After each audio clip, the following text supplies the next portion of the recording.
ఉక్రెయిన్పై Russia యుద్ధం ప్రకటించి దాదాపు 11 నెలలు దాటిపోయింది. ఈ కాలంలో దేశం మొత్తాన్ని ధ్వంసం చేసింది రష్యా.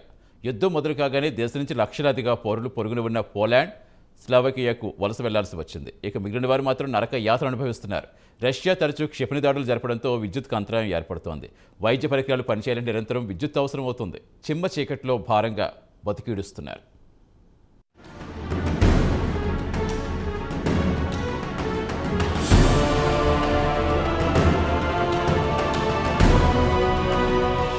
యుక్రెయిన్పై రష్యా దాడులను ముమ్మరం చేసింది. దీంతో తరచూ విద్యుత్కు అంతరాయం ఏర్పడుతోంది. ప్రజలు చిమ్మ చీకట్లో బతుకు ఈడ్చాల్సిన దుర్భర పరిస్థితి ఏర్పడుతుంది. ఇక్కడి ప్రజలు నరక యాతన అనుభవిస్తున్నామని ఆవేదనతో చెప్తున్నారు. రష్యా తరచూ క్షిపణి దాడులకు పాల్పడడంతో లక్షలాది మంది ఉక్రెయిన్లు చీకట్లో మగ్గాల్సిన దుర్భర పరిస్థితులు ఏర్పడ్డాయి. చీకట్లో కాలం వెళ్లదీయాల్సిన దుస్థితి ఏర్పడుతోంది. అయితే ఆసుపత్రుల్లో వైద్య పరికరాలకు నిరంతరం విద్యుత్ సరఫరా తప్పనిసరి, లేదంటే ఆ పరికరాలు పనిచేయవు.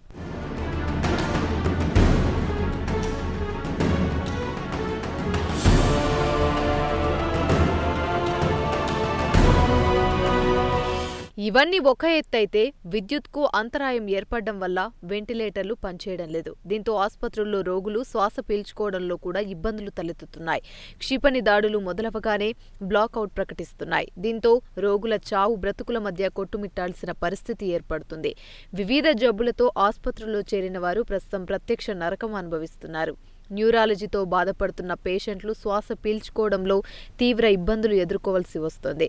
ఉక్రెయిన్లో తరచూ విద్యుత్ కోతలు సర్వసాధారణమయ్యాయి.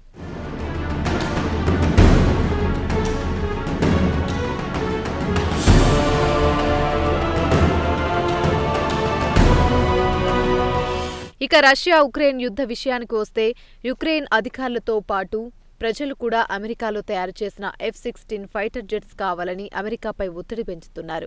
తక్షణమే తమకు ఫైటర్ జెట్స్ అందిస్తే రక్షా క్షిపణులతో పాటు డ్రోన్ దాడులను అడ్డుకుంటామని చెప్తున్నారు. అయితే అమెరికాతో పాటు దాని మిత్రపక్షాలు మాత్రం F-16 ఫైటర్ జెట్స్ వినియోగించాలంటే పెద్ద ఎత్తున శిక్షణ పొందాల్సి ఉంటుందని వారికి వివరించి చెప్తుంది. రష్యా వద్ద యాంటీ ఎయిర్ క్రాఫ్ట్ సిస్టమ్ ఉందని, దీంతో ఫైటర్ జెట్లని తేలికగా కూల్చివేయగలవని ఉక్రెయిన్కి అగ్రరాజ్యం అమెరికా సర్ది చెప్తోంది.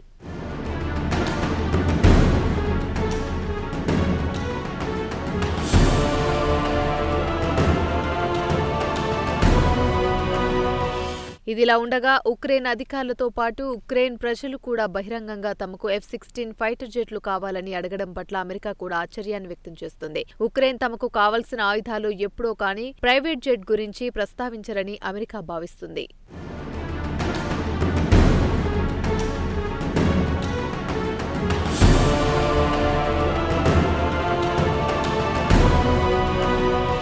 అయితే అమెరికా ఉన్నతాధికారులు తమ ప్రైవేట్ సంభాషణల్లో పెంటగాన్లో కానీ వైట్ హౌస్లో కానీ ఉక్రెయిన్లకు ఫైటర్ జెట్లు అవసరం లేదని వాదిస్తున్నాయి. ఇక ఉక్రెయిన్ ఫైటర్ జెట్లు అవసరం లేదని, దానికి బదులుగా లాంగ్ రేంజీ మిసైల్స్ బాగా పనిచేస్తాయని సూచిస్తున్నారు.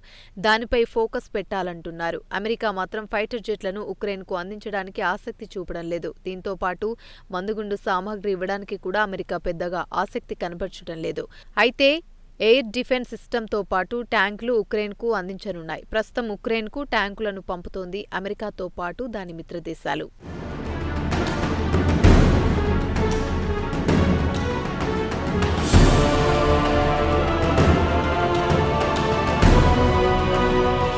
అమెరికా పొందిన అనుభవాన్ని యూరోపియన్ యూనియన్లు పొందాయి. ఫ్రెంచ్ ప్రెసిడెంట్ ఎమాన్యుయల్ మాక్రాన్తో పాటు డచ్ ప్రధానమంత్రి మార్క్ రూట్లు సోమవారం నాడు అధికారికంగా F-16 ఫైటర్ జెట్ల విమానాలపై ఎలాంటి నిర్ణయం తీసుకోలేదని స్పష్టం చేసింది. అలాగే నెదర్లాండ్ కానీ ఫ్రాన్స్లను కానీ ఉక్రెయిన్ అధికారులు అధికారికంగా ఫైటర్ జెట్లు పంపాలని అడగలేదు. ఇదిలా ఉండగా సోమవారం నాడు అమెరికా ఉక్రెయిన్ F-16 యుద్ధ విమానాలు పంపాలనుకుంది. చివరి నిమిషంలో ప్రెసిడెంట్ జో బైడెన్ అనుమతి తీసుకుందామనుకునేసరికి ఆయన మంగళవారం నాడు స్పష్టంగా నో అని చెప్పేశారు.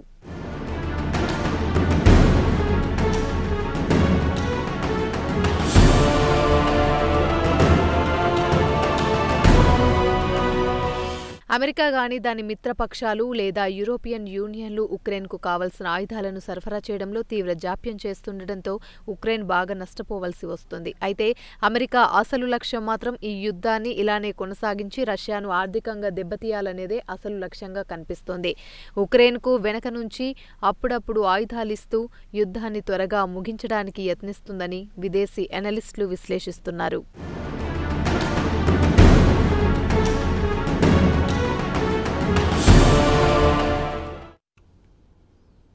బ్రిటన్లో దేశవ్యాప్తంగా ఉద్యోగులు సమ్మెకు దిగారు. ఉద్యోగులతో ప్రభుత్వం వేతనాల ఒప్పందం విఫలం కావడంతో టీచర్స్, ట్రైన్ డ్రైవర్లు సమ్మెబాట పట్టారు. కాగా బ్రిటన్లో ద్రవ్యోల్బణం 40 ఏళ్ల గరిష్టానికి ఎగబాకింది. దీంతో వేతనాలకు మార్కెట్లో లభించే నిత్యావసర వస్తువులకు పొంతం లేకుండా పోయింది. దేశవ్యాప్తంగా కార్మికులు మూకుమ్మడి సమ్మెకు దిగారు.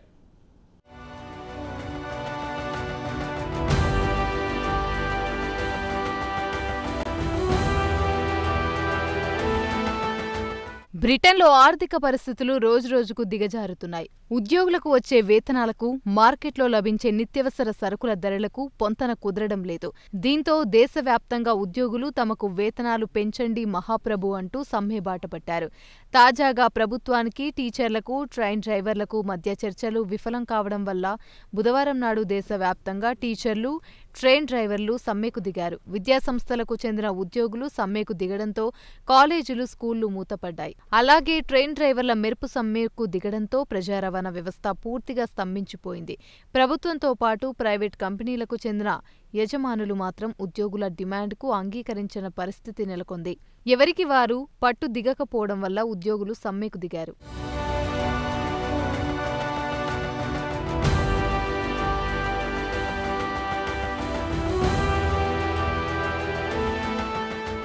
చర్చలు విఫలం కావడంతో బ్రిటన్లో 2011 తర్వాత ఉద్యోగులు అతిపెద్ద సంఖ్యలో సమ్మెలో పాల్గొన్నారు. సుమారు 5 లక్షల మంది ఉద్యోగులు పాల్గొన్నట్లుగా ట్రేడ్ యూనియన్ కాంగ్రెస్ అంచనా వేసింది. అయితే ఈ సమ్మెలో బోర్డర్ ఫోర్స్ వర్కర్లు, కస్టమ్స్ చెక్ చేసే ఉద్యోగులు, బ్రిటన్ ఎయిర్పోర్ట్, సీఫోర్ట్ వద్ద పనిచేసే ఉద్యోగులు కూడా ఈ సమ్మెలో పాల్గొంటున్నారని టీయూసీ వెల్లడించింది. బ్రిటన్లో ఇప్పటికే ఇతర రంగాల్లో పనిచేసే వేలాది మంది కార్మికులు తమ వేతనాలు పెంచాలని సమ్మెబాట పట్టారు. వారిలో తపాలా ఉద్యోగులు, లాయర్లు, నర్సులు, రీటైల్ రంగానికి చెందిన ఉద్యోగులు కూడా ఉన్నారు.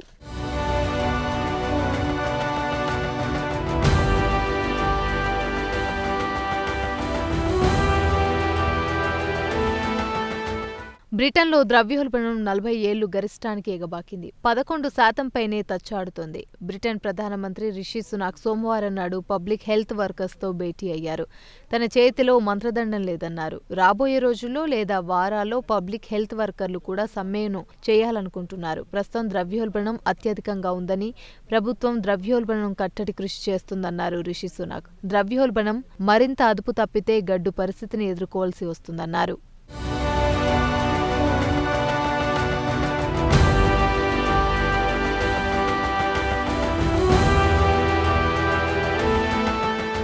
ప్రభుత్వం విడుదల చేసిన తాజా గణాంకాల ప్రకారం చూస్తే ఉద్యోగులు సమ్మెకు దిగడం వల్ల ఈ ఏడాది జూన్ నుంచి నవంబర్ 1.6 మిలియన్ పనిదినాలు నష్టపోయినట్లుగా ప్రభుత్వం తాజా నివేదికలో వెల్లడించింది. కేవలం నవంబర్లో 4,67,000 పనిదినాలు నష్టపోయాయని, 2011 తర్వాత చూస్తే ఇదే అత్యధికమని ప్రభుత్వం విడుదల చేసిన గణాంకాలను బట్టి తెలుస్తోంది.